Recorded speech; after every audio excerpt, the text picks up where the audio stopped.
trouble, man, I get burst like bubble. Man don't want no trouble, man, I get burst like bubble. Okay, ladies and gentlemen, we have a bantamweight female cage warrior Southeast title on the line. Both of these athletes weighing in just under 135 pounds. Introducing firstly, fighting out of the blue corner, representing Richmond MMA, Charlotte McIntyre! And her opponent standing across in the red corner, representing Team Renato Sabotic, Anigo Bregu! Well, ladies and gentlemen, our first amateur title fight tonight, contested in the women's bantamweight division. Anigo Bregu representing Renato Sabotic, 2-4, making her BCMMA debut against Charlotte McIntyre, 4-0. 3 of those wins here at Cage Warriors Academy Southeast. And she is our amateur bantamweight champion, defending the title. We know what we're going to get with McIntyre. She's, she brings her lunch pail to work. She will get in there. She'll stand toe-to-toe if necessary. She'll take you down if she feels that's the best option. So, Bregu with a little more fight experience. This is her 7th foray into the cage, and she's also competed at the IMMAF at the Worlds. McIntyre, though, looked sharp in her title win. It's a bit of a feeling out period, which you'd kind of expect for 2 women with this much experience. They want to make sure that they get in the ring. They're not going to rush into anything. They don't want to overextend themselves in any way.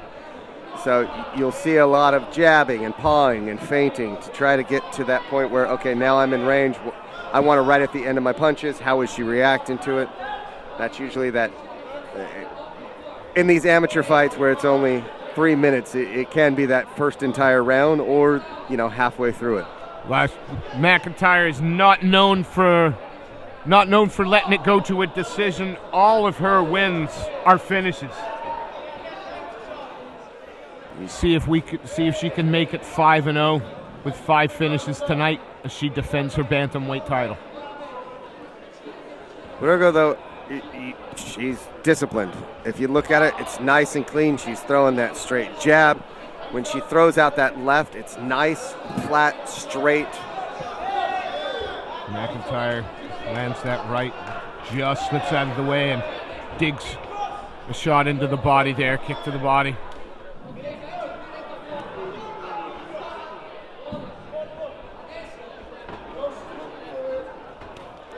McIntyre closes that distance. Now looking to, is that a single she's working? She's got that single. Trying to reap that leg in. Pull out those hips, step behind. Bregu's doing a good job of trying to clear the distance, controlling where the head's at. Plus she's got that deep underhook on the far side that can bring up McIntyre's hips. Yeah, forces McIntyre back into the stand and reverses position now. McIntyre with that plum.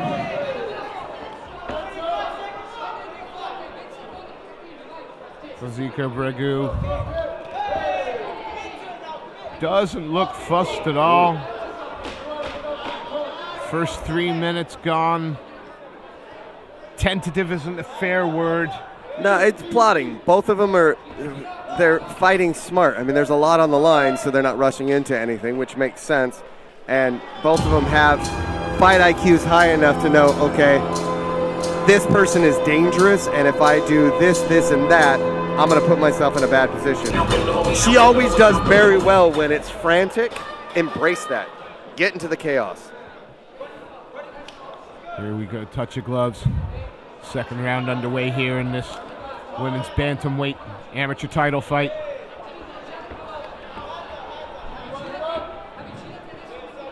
The champ, Charlotte McIntyre. In the camo. Superwoman punch just a bit short.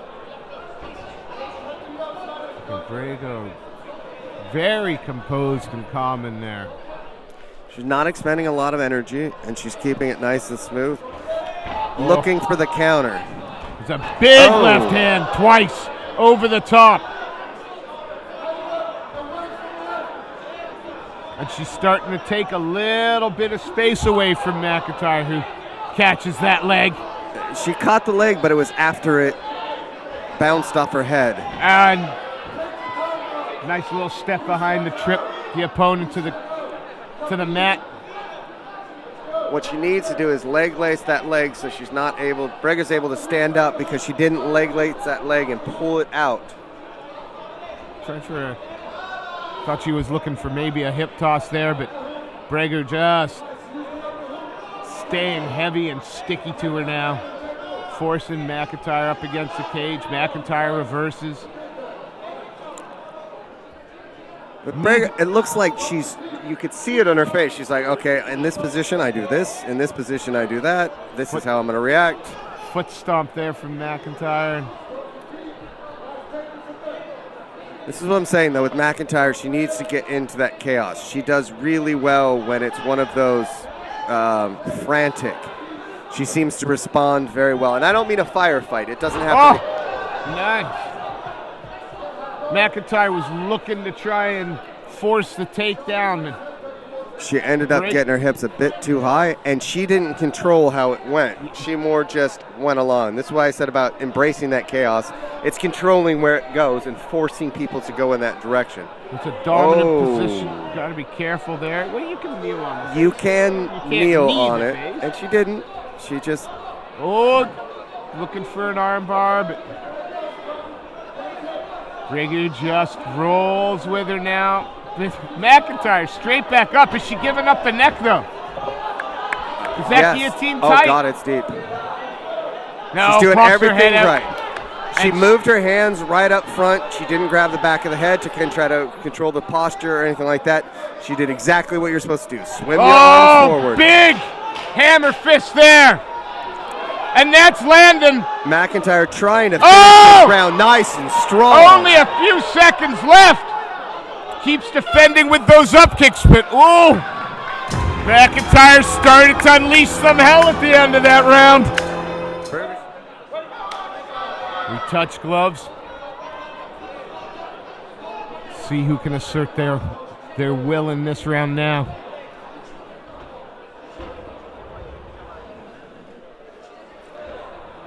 McIntyre feinting with the hips, trying to get some kind of reaction out of Bregu.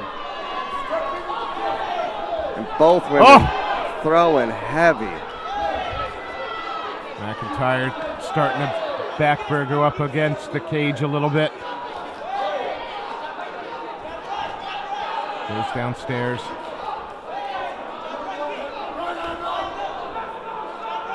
High kick off the gloves of McIntyre. See, Berger's watching the hips, and I think that might be why McIntyre keeps turning. You can see her eyes, and they're coming right towards those hips. You kind of want to just pay a little bit more attention to like the shoulders. You don't have to look anybody in the eyes, but you can see out of your peripheral the hips. You can watch the punches coming in. Problem, though, with just watching those hips is that sneaky right hand can come through when you're not looking. Both of them trying to exchange with some winging shots there, and the pace is slowed. But I don't get the sense that they're both incredibly gassed. I think they're just being a bit cagey. And I think a lot of it has to do with the fact that they both tried to implement their will, and it hasn't worked. So it's like, okay, well, what's my game plan going to be now? My coach told me to do this, this, and this. McIntyre, it's a nice stiff jab. Tries to follow it with a kick to the body. Bregu. You just want to see her step up front on the gas a little bit. Yeah, with short time remaining here in the third period, I think I'd want to see her just kind of not throw with reckless abandon, but start to do this. Yeah, look for a chance to put a combination together. Exactly. She just threw a nice, solid three-punch combo. Let's do it again. McIntyre, single heavy kick to the body again.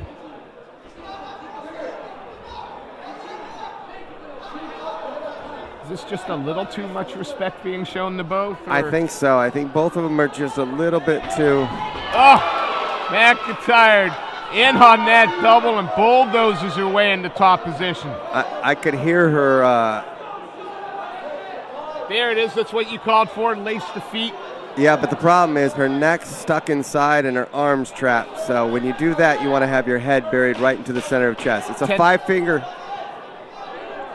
Yeah, I was looking at 5-finger guillotine.